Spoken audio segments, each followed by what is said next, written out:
शायद कहने में मुझसे गलती हो जाए, क्षमा करिएगा।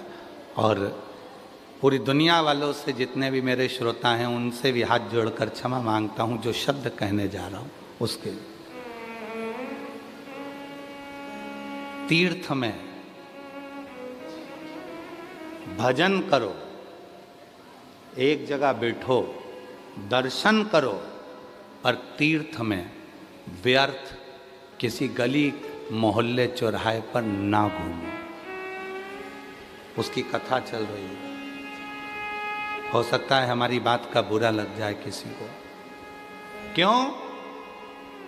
ये केदार खंड की कथा कर रही है, केदार गौरी के मंदिर का प्रमाण कर रहा है। एक राहगीर आ गया, बहुत भक्ति वाला था, बहुत भजन वाला था, पर काशी में आने के बाद जिन गलियों में जाता था उन गलियों में ही कुछ ना कुछ बुराई ढूंढ लेता था। इतना कीचड़ पड़ा है, क्या देखा जा रहा है? विश्वनाथ जी की भूमि है, गंदी हो रही है, कचरा पड़ा है, पानी पड़ा है, रास्ते में कीचड़ हो रहा है। ये विश्वनाथ जी की भूमि है। तुम किसको कहना है? किसको बोल रहे हो? विश्वनाथ जी को? विश्वनाथ जी को? विश्वनाथ जी की भूमि है, इतना कचरा हो रहा है। विश्वनाथ जी की भूमि है, ऐसा हो रहा है। विश्वनाथ जी की भूमि है, ऐसा हो रहा है।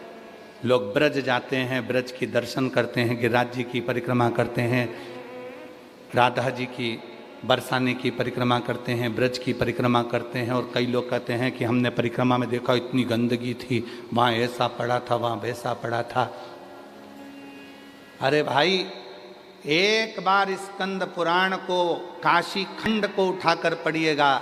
राहगीर की कथा कहती है, वो राहगीर आया था तप करने के लिए, आया था भजन करने के लिए, आया था काशी मंत्र जाप करने के लिए, पर वो स्थिर ना रहकर यहाँ वहाँ भ्रमण करा। और भ्रमण करने में उसने सब चीज़ों में गलत देखा। अंत में उसके शरीर में एक रोग हो गया, एक रोग। वो शरीर के एक रोग से ग्रसित हो गया। और रोग भी ऐसा था कि वो रोग साधारण नहीं था, उसका शरीर पूरा गलने लगा, पूरा शरीर। आप तो विश्वनाथ की धरा पर रहते हो तो आपको ये कथा याद होगी। केदारखंड में जो रहते हैं उनको इसमें स्मरण होगा, याद होगा। शरीर में ऐसा रोग हो गया कि वो शरीर का पूरा शरीर धीरे धीरे गलने लगा, और गलने लगा तो वो नीचे की ओर गिरने लगा। बड़ा दुखी हुआ।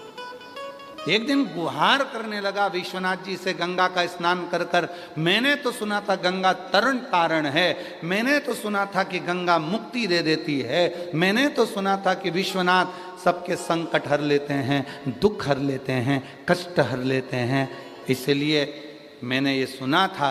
पर मैं तो आज शरीर से ग्रसित हो गया,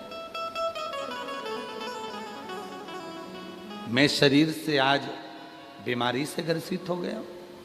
ये क्यों, किस लिए? तभी एक संत निकल कर जा रहे थे गंगा स्नान कर कर, जो अपनी कुटिया से कभी बाहर नहीं निकलते थे।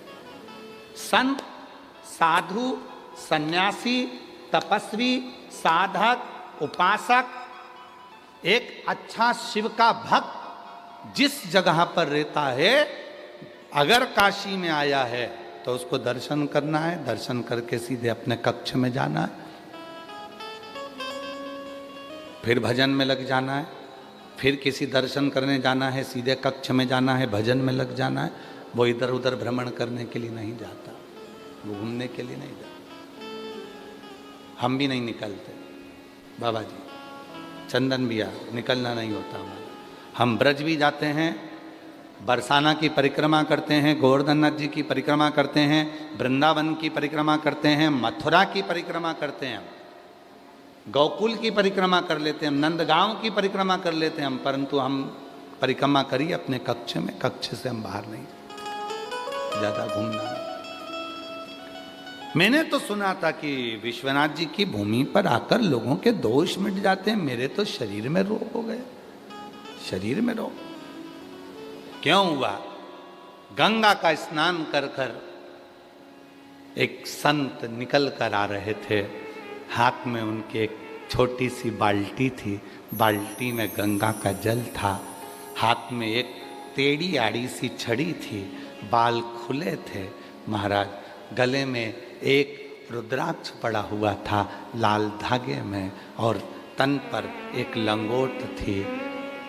उसने, राहगीर ने रोक लिया महाराज को, तुम रोज गंगा नहाते हो? संत ने कहा नहीं। तुम रोज गंगा नहीं नहाते? नहीं। परंतु मैं तो 15 दिन से देख रहा हूं कि तुम रोज गंगा नहाने के लिए आते हो और गंगा नहा के जाते हो, और तुम झूठ बोल रहे हो काशी में रहकर। कहा मैं गंगा नहीं नहाता, मैं तो माँ की गोद में निवेदन करने के लिए आता हूं, मैं गंगा नहीं नहाता। नहाना किसको कहते